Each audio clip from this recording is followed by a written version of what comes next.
திமுகவுடன் கூட்டணி வைக்காவிட்டால் காங்கிரஸ் கட்சிக்குள் பிளவு வரும் என்று எதிர்பார்த்த நிலையில் இப்போது திமுகவுடன் கூட்டணி வைத்ததற்காக காங்கிரஸ் கட்சியில் சத்தமில்லாமல் ஒரு டீம் வெளியேற தயாராகி வருகிறது என்பது பரபரப்பு ஹாட் டாபிக்காக அரசியல் வட்டாரத்தில் பார்க்கப்படுகிறது.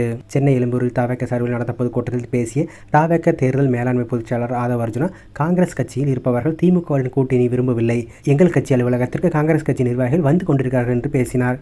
இந்த பேச்சு காங்கிரஸ் கட்சியினர் மத்தியில் பெரும் புயலை ஏற்படுத்தியது.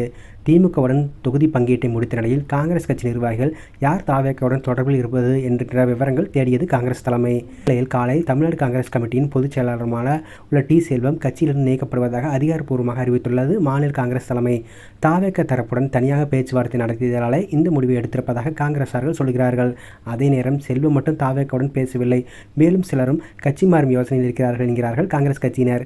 தாவேகவுடன் கூட்டணி அமைத்தால் பலருக்கு சீட் கிடைக்கும் என்கின்ற கனவில் இருந்தனர் சிலர். ஆனால் திமுகவுடன் கூட்டணி போனதால் இப்போது தங்களுக்கு எம்எல்ஏ சீட் கிடைக்காது என்பதால் அவர்கள் தனியாக தாவேகவுடன் ஆலோசனை நடத்த ஆரம்பித்து விட்டார்கள். கடந்த ஒரு மாதத்திற்கு மேலாக இந்த ஆலோசனை நடந்து வந்தது. செல்வம் மட்டுமல்ல, மாநில துணைத் தலைவராக உள்ள ஒருவரும் மாநில நிர்வாகத்தில் உள்ள மேலும் ஒரு மூவரும் கடந்த ஒரு வாரமாக நந்தனத்தில் உள்ள தாவேக தேர்தல் அலுவலகத்தில் முழு நேரமும் இருந்து வருகிறார்கள். இவர் நிலையில் தாவேக தரப்பு இதையே உறுதி செய்கிறது.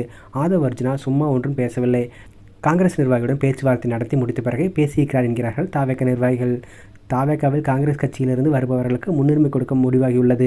20 இடங்கள் வரை கொடுக்க தயாராக உள்ளார்கள். காங்கிரஸ் கட்சியில் முன்னணி பொறுப்பில் இருப்பவர்கள் எங்கள் அணிக்குள் வந்து விடுவார்கள். அதற்காக எல்லா பேச்சுவார்த்தைகளும் முடிந்துவிட்டது. விரைவில் வேட்பாளர்கள் அறிவிப்பு மட்டுமே பாக்கி என்கிறார்கள்.